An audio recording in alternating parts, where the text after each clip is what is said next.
Hey, Assalamu alaikum. You know who I am? Taalib Rahim, Pugh, your friendly neighborhood Muslim. And here again, another one of my videos on my segment, which is faith, money, and health. So, pretty much what I'm going to be doing is discussing about currency and the economical change and reset. Again, I'm going to do this a little more in depth in line in relation to new types of currency, known as digital currency and better known as cryptocurrency. So I'm going to try to do the connection from what I did in the last video that I spoke on money, and this is the segment, the money segment part that I'm going to be doing. Pretty much, money is going to be different these days in our usage of money, and we're going to be going through a different change with how money is going to be officially part of the societies globally as far as its use, with its usage. So too many times we forget that what we have or have had in the past doesn't always go into the future. And with money, it's always changed. When it came to economics and economical structure for a country and its people, it's always changed over the years. And I mean, centuries, you can even say. From when money was first started with gold, and then it, you know, uh, became a dollar, became a fiat money, and then eventually where it is now, digital money or digital currency.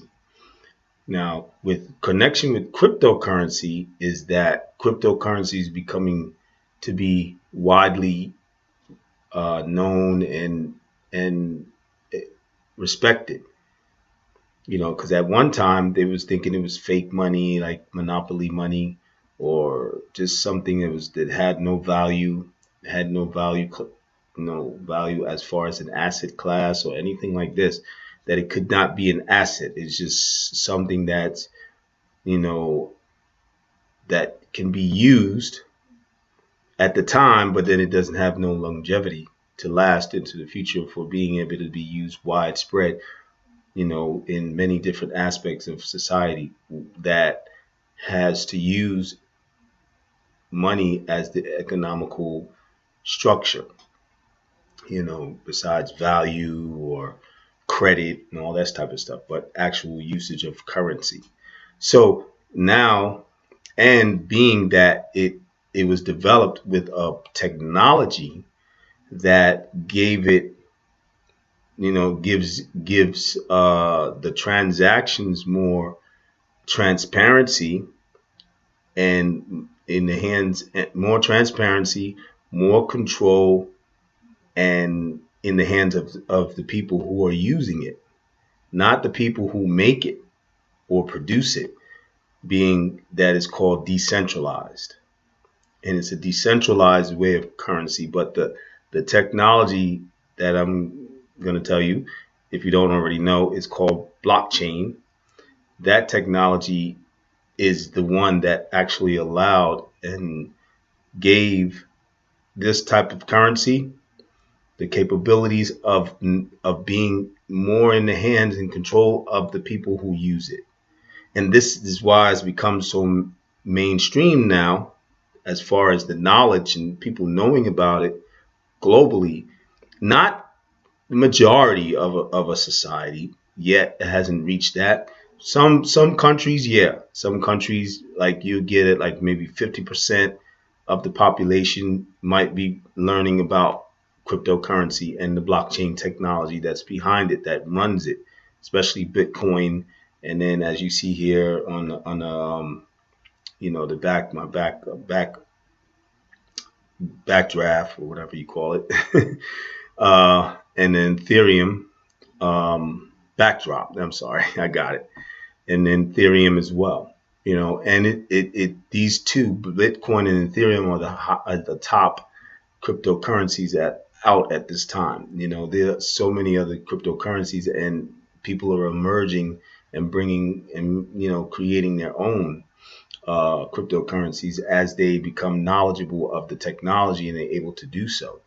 Like learning blockchain technology, going to school and even studying and taking studies for it, and which is even an endeavor for myself to become more knowledgeable of it, so then I can do more with it and have more understanding and how to do as I'm doing now, help to educate the masses or the people that I've come across and interact with. So it's so phenomenal for me because I'm living in these times and I'm getting to see actual how this is happening, and this is from Allah. As a Muslim, and of course, if you just first time watching my videos, I'm a Muslim. I happen to be Muslim. That's why I call myself the friendly neighborhood Muslim, because I'm not, bigoted or prejudiced or have any bad feelings towards a non-Muslim, that to say, well, I cannot educate you, I can't give you what I know, and then no. I mean, we may not mix and mingle as far as religious is concerned, and you have your way, I have mine. But as far as when it comes to the knowledge, learning about, you know, uh, this type of money and monetary um, new future way for us as human beings, which is that's the part of this phenomenal, is that I'm really happy and feel blessed to be able to be a part of it and be in that space, you know. And that's what the point is for me, for you as a Muslim, especially, and the non-Muslims, those of you who are listening, because I have family that are non-Muslim. So of course, I couldn't be a bigot. It would make no sense, you know. And in Islam, there's a major precept of, even in our book, in the word of Allah that is given to us, known as the Quran, that you cannot break the ties of kinship. So, I try to educate my kin. I try to educate my relatives, and some of them watch my videos and see them. So, of course, there's no way for me to discriminate. You know what I mean?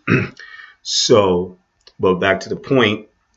Um, Pretty much, it's very, very exciting for me to do this. I might not seem very, very excited as you see me, and as I get into my videos more and more, and get more comfortable about what I'm speaking about to y'all. You're gonna see more excitement. You're gonna see more of my character, and how animated I can be. You know what I mean? I've definitely like grasped hold of this, and I really want to be in the space, and I really love being in space, and I'm excited for the future that prospects that it has as far as this cryptocurrency that I'm involved. I actually have my own invested monies in it, especially Ethereum and Bitcoin. There's others, XRP. I have Evo, Stellar, and there's others as they go. Guap is one of them that I'm trying to get into, which is a African American owned uh, um, cryptocurrency. By black. Now, I'm not a black nationalist, but I do believe in supporting black businesses, and because of the lack of the opportunities in especially America, but also in UK, you got a lot of different countries that have been where slavery was a actual process for their country to be built up, and they used the backs and the slave labor of Africans, took them and brought them to their land. So then we have who we are now: African American, British, the likes of this, and other European countries. Unfortunately, that's just a reality. That's a history, and that's a whole nother story. We don't want to. I'm not trying to get into that, but basically, they, um, you know, they are of need. My people are of need. We really need much more help and more focus and more support than because we are like at the bottom of the totem pole as far as when it comes to economics, and our economic structures are very weak in our communities, in the African American communities. We don't even have 10% of the wealth in America. So in as far as that, we're at the bottom of the totem pole. As far as our life expectancy, bottom, low, very low. And I mean, we're getting slowly but little by little killed by people who's supposed to protect your life, supposed to protect the peace, supposed to uphold the law, police. And these are racist police, of course, most of them.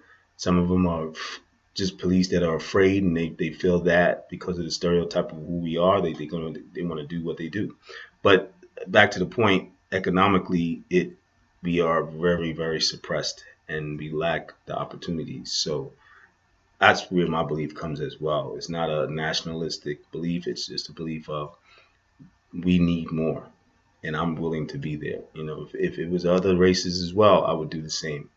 But mainly my race, the people I come from Africa, we have a lot to grow on, and even in Africa, you know, uh, poverty line is very, very low still in many of the countries, because it's been a country that was been occupied and colonial. I mean, a continent that's been highly occupied and colonialized, but over those many years back. So there's a lot of economical structural lacking there in Africa. So that's another thing. But anyway, to the point of that, the cryptocurrency is the new future of currency. It may not be exactly Bitcoin, it may not be Ethereum, but one of these digital currencies are going to be the mainstream of many societies in the world. China's already doing it, and I'm going to show some videos about what's going on there, and so on. So the next video, I will be getting into trying to show you some of the history, trying to show you maybe some people speaking on the growth and the prominence and the rise of this new types of currency, and that it will change and also be in the same line of the change in the so-called Great Reset of economical structures throughout the world globally.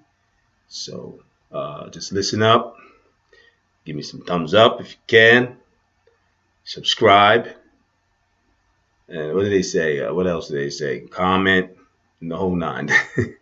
Do these things with sincerity, because if you like the video and you like what we talk about, and you're welcome to get involved into this dialogue, because I consider it a dialogue. You can dialogue back with me in the comments. You can even do your own video and debate me, what have you. It's all good, because dialogue leads to change eventually if the people actually take heed and work on that which they are talking about. So we all need to get this stuff going in here.